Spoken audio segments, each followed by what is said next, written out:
आमच्या हक्काचं लेखन व माय मग कुणी नाही केलं भलं व माय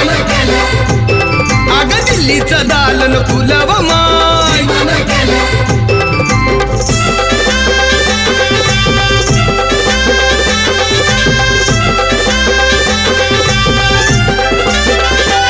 तुमच्या पोरानं शाळेत शिकावं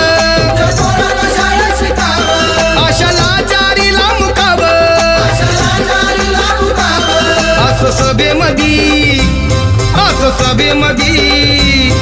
असं सभेमधी भाषण व माय मग कुणी नाही